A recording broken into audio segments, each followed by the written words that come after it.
इधर उधर की न बात कर, ये बता के काफला क्यों लुटा। तू इधर उधर की न बात कर, ये बता के काफला क्यों लुटा। मुझे रहज़नों से गरज नहीं, मुझे रहज़नों से गरज नहीं, तेरी रहबरी पर सवाल है। बिस्मिल्लाहिर्रहमानिर्रहीम, मैं हूं नवेद जुबैरी और आप देख रहे हैं सिचुएशन रूम। मेरे हाथ में आज ये MQM का आइन है, MQM पाकिस्तान का आइन, और जिस पर के खालिद मकबूल साहब के दस्तखत भी हैं। ये मेरे हाथ में है। काफी दिनों से डिस्कस हो रहा था जगहों पे, ये सोशल मीडिया पे भी आ चुका है। कोई रॉकेट साइंस नहीं, कोई बहुत बड़ी चीज नहीं हाथ आ गई मेरे। मैंने इसको पढ़ा और आज इस पे कुछ सवाल है वो मैं उठाऊंगा, जिसके जवाबात का मैं मुंतज़िर रहूंगा। 7 तारीख को इंट्रा पार्टी इलेक्शन का केस भी लगा हुआ है और उस पर भी बहुत बातें हो रही हैं। बात हुई MQM पाकिस्तान और PSP के मर्जर पर। बात यह भी हुई कि कोई मर्जर नहीं था, गैर मशरूत शमूलियत थी। और बात आज के प्रोग्राम में यह भी होगी कि अगर इंट्रा पार्टी इलेक्शन हो जाते हैं, फर्स्ट करें, मान लिया हो गए, तो उसके बाद क्या होगा, और इंट्रा पार्टी इलेक्शन नहीं हुए, नहीं कराए गए तो क्या होगा। ये 4-5 सवाल है जिसका मैं चाहूंगा कि जवाब मिले और आप लोग भी अपने कमेंट में बताइएगा। लेकिन असल सवाल वही है जो मैंने अपने शेयर में किया है। मेरी रात बात हो रही थी, हम दोस्त बैठे थे बहुत सारे, बाहर भी कुछ दोस्त हैं हमारे जो MQM के कुछ जिला वतन भी हैं और सब दोस्त हैं। देखिए, एक बात तो मैं आप लोगों से पूछता हूँ, एक और जो हम सबका अपने ज़हनी तौर पे अब इस स्टेज में ये वो है कि किसी भी बंदे का महाजिर होना, या जो भी लोग हिजरत करके आए महाजिर की जो औलाद है, उनका महाजिर होना क्या इस बात से मुंसलिक है कि वो MQM में हो तो वो महाजिर है। उनका MQM में होना जरूरी तो नहीं है ना। किसी भी महाजिर तो महाजिर है, जो हिजरत करके आए हैं, उनकी जो औलाद है वो उर्दू स्पीक, जो यहाँ पे उर्दू जुबान बोलने वाले हैं, उनको मुख्तलिफ लोग मुख्तलिफ नाम देते हैं। आप कोई भी नाम दें, है तो महाजिर ना, महाजिर की औलाद है और महाजिर है। लेकिन उनका जरूरी नहीं है कि वो MQM में हो, क्योंकि जो वो हैं उन्हीं का ये सवाल है जो मैंने कहा है, जो मैं खुद भी हूं और मेरा खुद का भी सवाल है कि उधर उधर की तू ना बात कर, ये बता के काफला क्यों लुटा। इधर उधर की तो बात कर, ये बता के काफला क्यों लुटा। मुझे रहज़नों से गर्ज नहीं, तेरी रहबरी पर सवाल है, तेरी रहबरी पर सवाल है। कुछ भी कर लो, अब कोई भी भाई करने दे। मैं 22 अगस्त के बाद की बात कर रहा हूं, उससे पहले की बात मैं नहीं करना चाहता, बहुत सारी वजूहात की बिना। क्या अभी आइन के मुताबिक तो कहते हैं कि 4 साल आप कन्वीनर रह सकते हैं, और आप बोलते हैं आके के 5 साल खालिद मकबूल साहब आपसे बात कर। 4 साल तो हो गए, इंटर पार्टी इलेक्शन क्यों नहीं करा रहे। दूसरा, कराएंगे कैसे, आपका आइन क्या कहता है। देखिए, 19 आर्टिकल है, मैं एक एक पे डिस्कस तो अभी नहीं कर सकता, बहुत बड़ा हो जाएगा। लेकिन इसमें जो आपकी तंजीम है ना, जो सबसे मेन है, जिसे आप राब्ता कमेटी के हैं, जो सारी चीजें करेगी, जो बाद में किसी भी काम के लिए एक और कमेटी जो बनाएगी, उसमें सीनियर कन्वीनर जो एक है वो आप है, और एक अब कहते हैं सीनियर डिप्टी कन्वीनर, जो कहते हैं minimum 1 and maximum many as required. कौन है भाई, ये बता दें इस वक्त सीनियर।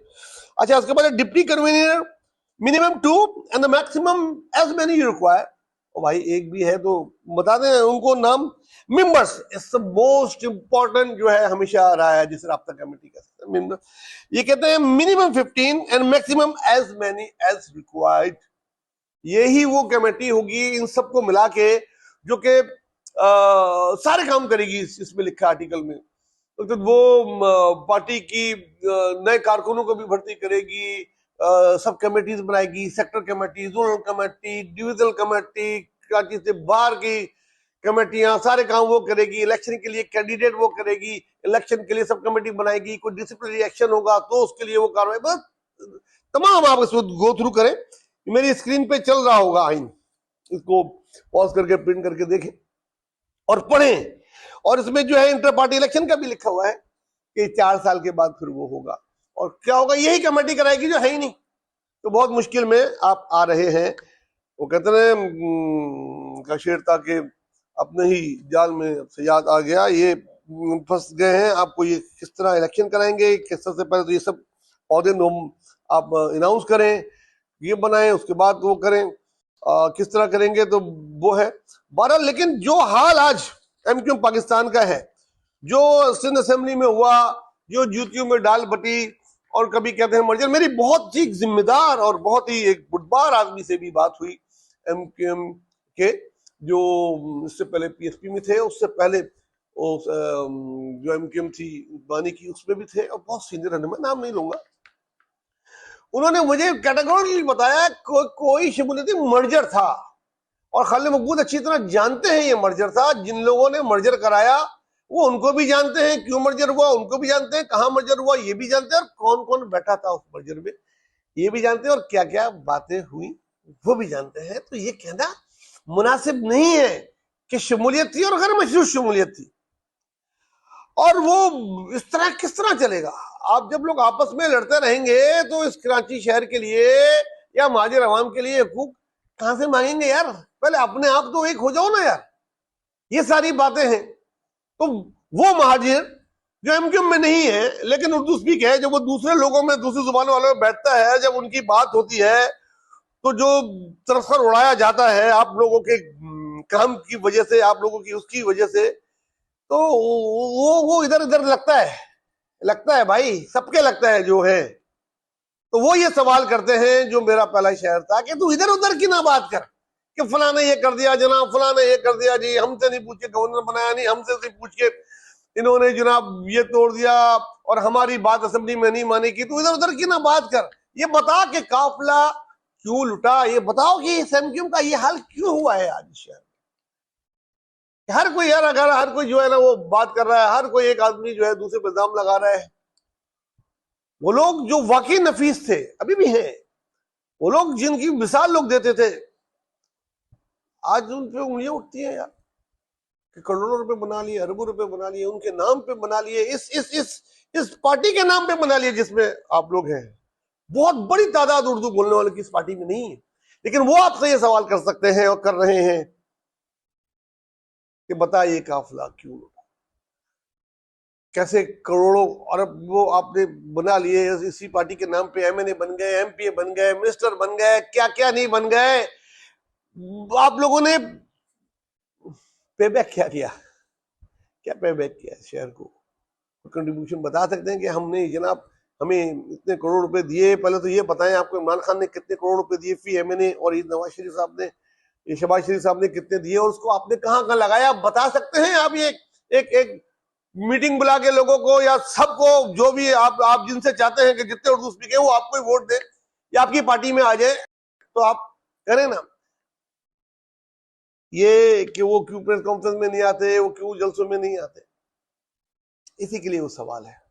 और जब सवाल आपकी रहबरी पर आ जाए, जब सवाल आपकी क़यादत पे उठने लग जाए, तो आपको जवाब देना चाहिए या रिजाइन देना चाहिए, उसके साथ चिपके नहीं रहना चाहिए।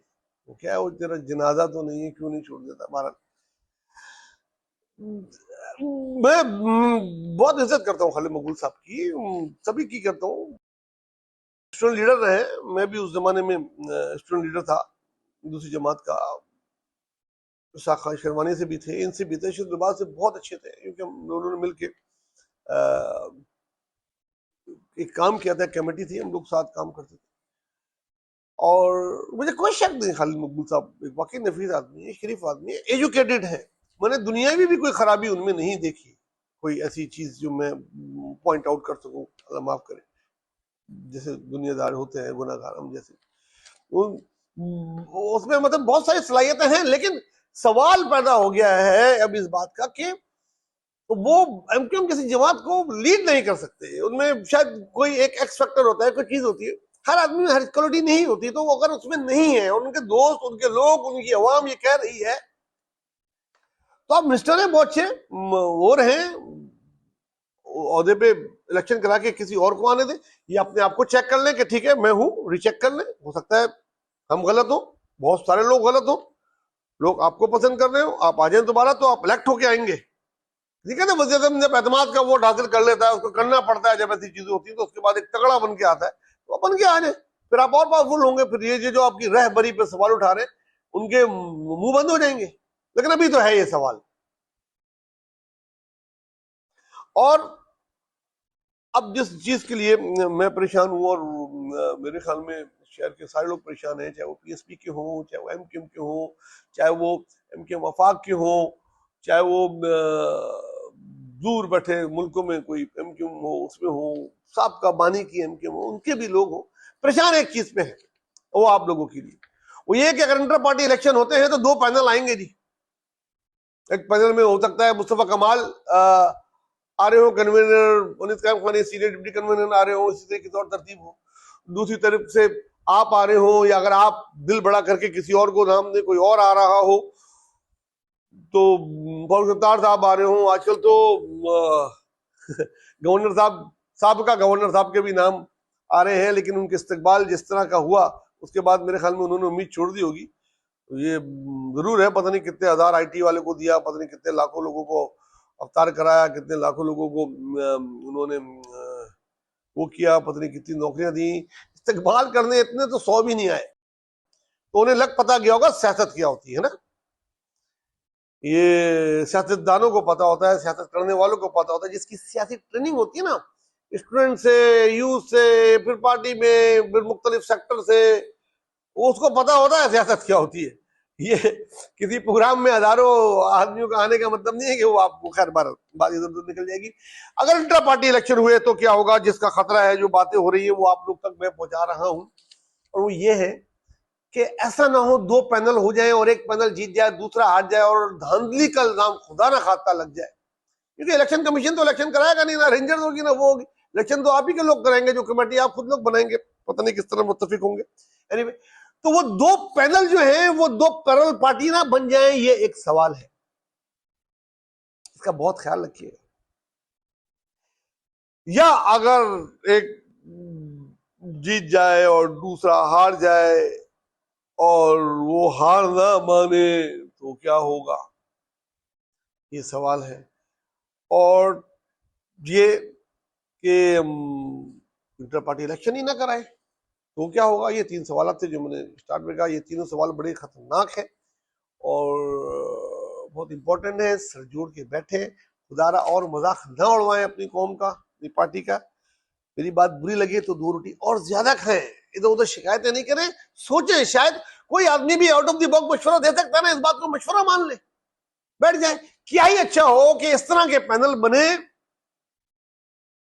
कि जिसको सबसे ज्यादा वोट मिले वो बन जाए कन्वीनर, जिसको उससे कम वोट मिले वो बन जाए सीनियर डिप्टी कन्वीनर, फिर कन्वीनर, इस तरीके से सेक्टर, इस तरीके से लेके एक वो होगा मर्जर, फिर बना के फिर उसमें जो तब्दीलियां इसमें करनी है करें। इसमें बहुत सी चीजों की तब्दीली की गुंजाइश है जो मैंने पढ़ी है, आप लोग पढ़े मुझसे ज्यादा अकलमंद लोग हैं, और फिर चलाए तो देखें, फिर लोग आपके साथ होंगे, फिर वाकई शहर में लोग आपको वोट देंगे। तो ये थी मेरी, इसको गुजारिश समझे, मशवरा समझे, तनकीद समझे, जो समझना है समझे। ये मेरी अकेले की बात नहीं, बाखुदा बहुत सारे उर्दू स्पीक बोलने वालों, फैमिलीज की, समझदार पढ़े लिखे घरानों की, आपकी पार्टी की मुख्तलिफ साबिक रहनुमाओं की, मौजूदा रहनुमाओं की, बगैर नाम लेकर के बड़ी जिम्मेदारी से हल्फिया बोल रहा हूँ। ये सब उनके जहनों की चीजें हैं जो मैंने आप तक बयान की है, तो जरूर प्लीज गौर कीजिएगा इन सब चीजों पे, और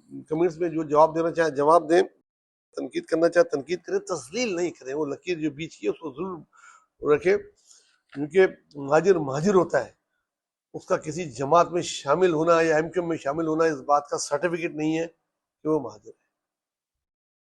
अपना दोस्तों, खासकर गरीबों का बहुत ख्याल रखिएगा।